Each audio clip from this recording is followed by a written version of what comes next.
Welcome to The Read Along, a mini book club for your ears. I'm your host, Scott. I'm your other host, Anita. And join us on a journey through a good book, one chapter at a time.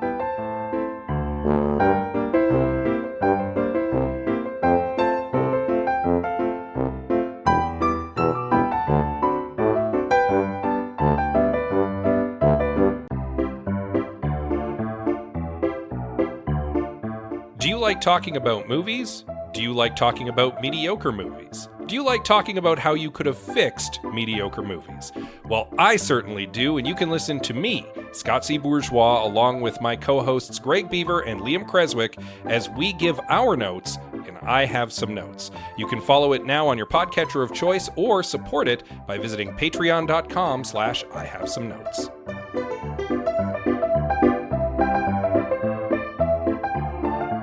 So on the one hand, got a lot of outside work done last couple weeks. And on the other hand, you have some incredibly sore muscles. Yeah, I hurt my back sometime last week. I'm that age now where you can just sleep. You just go to sleep and then you wake up the next day and you're in pain because you did it wrong. Because sleep has injured you. And then I exacerbated that by doing manual labor on the weekend around my house. And now I'm just I ache. You just sore everywhere. All up my back and into my shoulder. It's fantastic. Feels great. So I'm hoping to see a professional to help me with that sometime soon. As of recording, very uncomfortable. We will talk about our book, and then you can go lay down and moan and groan and make yourself feel better. Or most likely just take some pain medication. That'll work too. Yeah. Okay. That's where I'm at. The good news is, though, the house is looking nice. Yeah, our backyard looks lovely now. And the front yard as well. Got a little bit of love. Yeah, got everything cleaned up. Got some spring plants planted. Trimmed up the lawn. Trimmed up the trees. Yeah, it's looking good out there. Got attacked the hedge. It's looking good out there. It sure if I does. do say so myself. Yeah. Worth the fruits of your labors. Indeed. I feel good about it, even if my body... even if I feel bad about it. Deeply regrets it, yeah.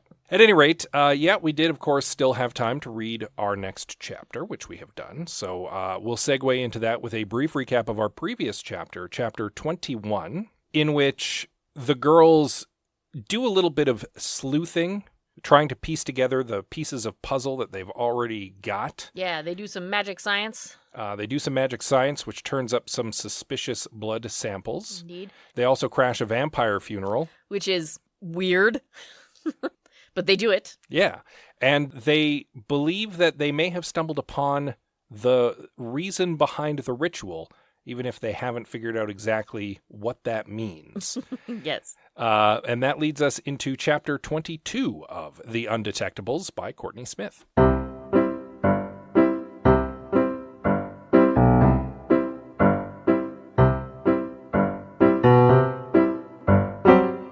We are now 3 days to Samhain. Yes, time is running out. Indeed. And Theodore bursts through the door. Literally through. Yeah, he through the door. He's a ghost. Yes. Yes. He's been released by the Ghoul Council after they went over the evidence that pretty much conclusively proved that he couldn't have committed 2 out of the 3 murders. Yes. And so they have released him as of this time. Yes. I was very relieved to have Theodore back already. Yeah, apparently at one point he was being held in like a cell, and the girls are like, you realize you could have just walked through the bars and left? And he was like, that is not the point. Yeah. No, that makes it worse. That makes it worse, and I trusted the system to get me out. And that appears to have been the case. He's lucky. So he's back, and that's good. Mallory takes a moment to walk him through everything that they've pieced together since he was detained. Yeah. And so it's been a day. Yeah, but they've made a lot of connections in that time. They have. They did a lot of work. Finished up some of their magical DNA testing. Yep. And they've watched, or at least been told, the results of some of the CCTV footage. Yep. Cornelia's very slowly been pouring through the ye olde book. Yeah, so there is stuff to fill him in on. Oh, yeah. It's been a busy 24 hours, and he's really quite impressed. Yeah, he's very proud of them. And especially of Mallory. Especially. It's really sweet. Yeah, Mallory, on the one hand, is I'm very tired and sore. And on the other hand, that hasn't been top of mind. No. It's interesting because there is a point in this chapter where she thinks to herself, oh, I'm sore and I'm exhausted.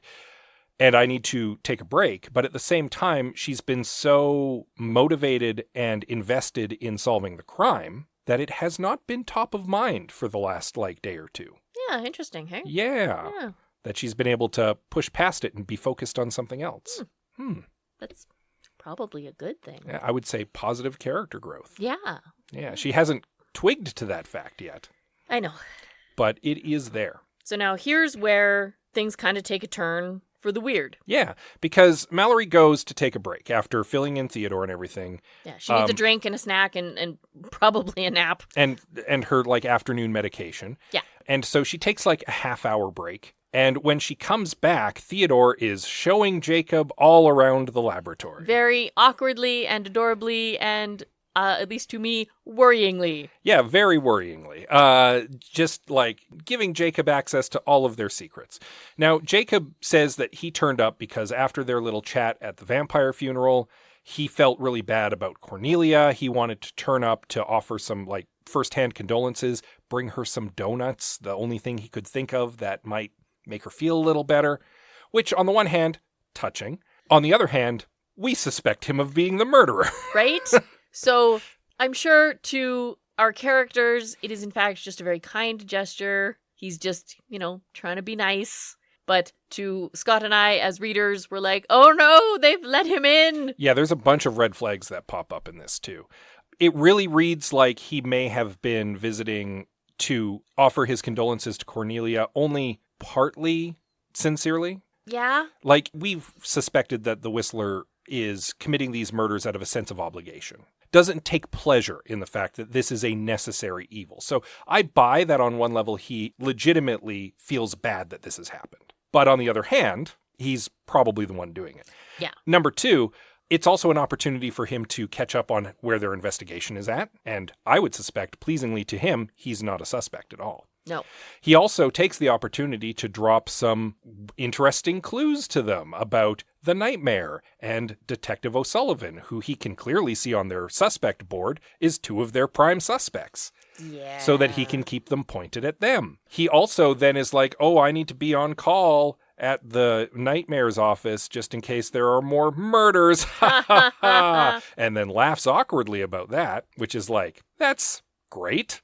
And not at all weird and off-putting. Well, here's the thing. If you genuinely don't suspect Jacob, then he's just sort of showing up to be nice and to probably flirt with Theodore. And to be socially awkward a little bit. Right? Yeah. But if you look at it through the lens of suspicion, it's very suspicious. Yeah, hence all of the things that I just pointed out. Right? And unfortunately, neither Theodore nor Mallory nor Cornelia, when she enters the room, or Diana, who apparently has been there the whole time, cotton on to that. He is completely above suspicion to them at the moment, and that is problematic. Yeah, probably. Maybe. It is also worth noting, though, that some of the information he gives them is interesting. Yeah, he mentions that O'Sullivan had been asking about them. Yeah, this makes sense to me. The girls find it very suspicious that O'Sullivan's lurking around their house and asking questions about them, but it's we now have reason to believe the Nightmare didn't legitimately hire them. And the fact that they're poking around these murders and that two people close to them have now wound up dead, it makes sense that they're now suspects. It absolutely does. So Detective Inspector O'Sullivan being pointed at them makes complete sense to me from that perspective. Yeah, it absolutely does. And the girls don't twig onto that because they're suspicious of Detective Inspector O'Sullivan. Yes. And Jacob sprinkling that little bit of information to them is a great way to make sure that the detective inspector and the private detectives are pointed at each other and not at him. Yep. For the last couple days while he wraps up his ritual. Yep. Yeah. Yeah. The other interesting tidbit he drops is that the Nightmare's dad isn't a parent. And that pretty much confirms what the pink sample is about. If the witch magic sample is red, it stands to reason then that an apparent would come up white. Yes. So here's where things get a little iffy for me. Jacob eventually leaves. They didn't discuss details with him. No, they at least have the presence of mind to, not share really sensitive information with him. Yes. So that at least is good. But he did get to walk past the murder board. Yeah. And even though Theodore was like, do not pay attention to this murder board. Oh, I guarantee he was. Oh, yeah. He absolutely was. But something happened that kind of threw me a little. Jacob basically offered up his DNA. Yep. He was like, oh, could you test me? And Mallory was like, unfortunately, we're not set up for that right now, so no. And I was like, okay, two things. One, why wouldn't you do that? Just to have an apparent sample to deal with. Yep. And two, why would he offer it up? Well, if he's very confident that he's going to turn up as an apparent, then it would absolve him of being guilty, right? Even though we're assuming that he's using borrowed magic. Yeah. Which might in itself, if he's borrowed witch magic, turn up as pink. Right? So this is the theory that they hit on after Jacob leaves when they're discussing things a little bit more, that pink might not be its own thing, that pink might in fact be a mix of things. Yeah, because they already have a mixed sample. Yeah, they have the troll fairy combo from Langdon. That's right. So they know that a combination sample will lead to a combination color. Which would explain where this unique pink color is coming right. from. So if you're correct and apparent is white and This witch magic is red, an then unproven hypothesis, but if, right, if the mixing is true, then an apparent magic and a witch magic would make pink. Because O'Sullivan and Mr. Nightmare both have an apparent parent. They are of mixed heritage. Yes. And their magic, they both gave up pink samples. And originally we had thought maybe that was due to magical contamination because the bodies are turning up pink. Correct. Well, the magic they're taking off the bodies. With the Whistler magic is pink. But it turns out that might not be the case. It could be because of their mixed heritage. Jacob might be very confident that he's going to turn up white if they scan him. That might be why he offered. And again, that is making the assumption that an apparent sample would come out white. Now, I'm going to take it a step back and say he might also not know exactly what they're sampling for. Also true. Because he offers to do a DNA sample. And if he's very confident that the Whistler won't be traced back to him, why wouldn't he offer a DNA sample? Because his DNA would be nowhere near where the magic is killing people. That's true. Because he's doing it remotely. They are testing magic samples, not straight DNA. And I think that he was reading it as an apparent, it would make sense, reading it as, oh, you're checking for DNA to see if somebody's DNA was on the scene. And he's been nowhere near those scenes. So there's kind of a lot there. He does, as you say, flirt with Theodore. He mentions that he had to break up with his girlfriend. It was a very mutual thing. It was for the best. If he did indeed have a girlfriend and they broke up, it might be because he's been obsessed over this ritual for the last little while. Maybe. Yeah. Or the girlfriend was made up. Or the girlfriend was made up. Also very possible. Because again, it was a convenient excuse to get out of the house just in time to go murder someone at the club. Yep. I'm pretty confident Jacob is the killer. I know you are. I am less sold than you, but more sold on him than anyone else. Nothing in this chapter was anything less than incredibly suspicious. I just don't want poor Theodore to get hurt because he's got a crush on a murderer. Oh, he's 100% going to get hurt because he has a crush on a murderer. Also, may have been hurt by that murderer. Yeah, okay, so we get to the end, closer to the end of the chapter. Yep. And, yeah, I'm going to quote here. There was a flash, followed by a sharp crack, and Theodore froze in place. Yeah. I don't know what happened to him. I know that Mallory is panicking because Theodore is now frozen in place. Yeah, something happened to Theodore. Yes, and this is not good. Yeah, conveniently just as he was getting out of jail, and conveniently just after he was visited by Jacob. Yep. Who was spending a bunch of time with him. Right? It's super sus. Could have done something. Yep. So what exactly was Sully asking about? These are the questions I have left over. Yeah. What exactly was Sully asking about? Mm-hmm. Right? Because that might help. Mm-hmm. What has happened to Theodore? And what is in those donuts? It's very possible that Jacob did something to Theodore. It's also very possible that some sort of hex or something was put on Theodore as part of his being released conditions. Maybe. And he like accidentally breached his parole in that moment. It could be. Oh, one thing we also kind of skipped over while we were discussing. The reason Theodore's home today is not just because he was released from jail. Also, the office is closed. Oh, yes. The mayoral office closes for Sam Hain. Yeah, this is a thing that we know does happen because there was like a Sam Hain monster that like broke out a couple years ago. Yeah. So now as a precaution, they just kind of like cordon off the area during Sam Hain. Yeah, they close the office and like basically put it under a little quarantine. Yeah, just so nobody gets hurt. Yeah. While the membrane between worlds becomes more liminal. While Sam Hain is happening. Yeah. Yes. So he's home for the next little bit. He's got a couple days off, basically. Which I think will be helpful. Yeah, because it means that, and he even states, like, I am here to help with the investigation. My job is out of the way. I'm free man. Let's investigate some murders. Implying that they should also be investigating his murders. Right, still. and then flash crack. Yeah. There's also the matter of what Theodore was talking about seconds before this freezing happened, he was about to mention that there's possibly another suspect. That's true. And in fact, it's possible he was about to mention Jacob as a possible suspect. It is possible. Because who gets brought up the sentence before he says that? Oh, yeah, Jacob dropped some hints about Detective Inspector O'Sullivan. Mm-hmm. And then he's like, now that I think of it, there is a possibility of another and then... Flash crack. And again, he was just interacting with Jacob, so maybe Jacob did do something to him. Maybe. Yeah. Maybe. If Jacob is spying on them in a way they don't know, because he knows a lot about them. Oh, and he was just there actually physically spying on them. Exactly. Maybe he's planted something on or around Theodore. And to sabotage him. Yeah. And I mean, we also have floated the idea that Theodore might be one of the targets for the Whistler. Right. And that might be why Jacob's lurking around. Because Ghost might be the seventh type. Maybe. Yeah. Right? There's too many unknowns right now, but we're still leaning pretty hard on Jacob being the Whistler. And we're left on a bit of a cliffhanger. Yeah, there's a whole bunch of, I don't know what's going on. So we'll have to wait and see yes. what comes of that. Because I don't know what's going on.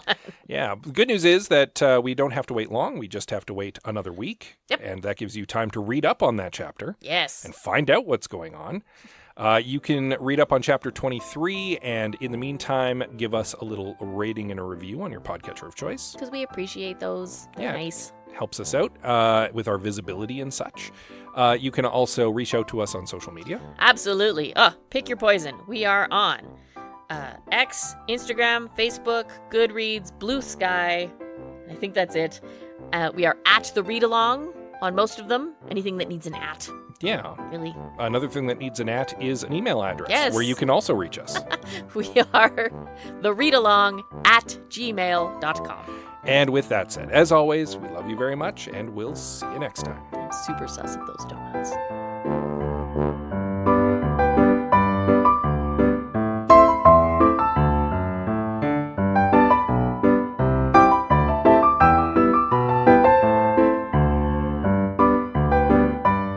Thank you for joining us on The Read Along with your hosts, Anita and Scott Bourgeois. All Read Along music is by Kevin MacLeod at Incompetech.com. Cover art is by Aaron Beaver. Be sure to join us on Twitter, Instagram, and Facebook at The Read Along, and check out our group on Goodreads.com.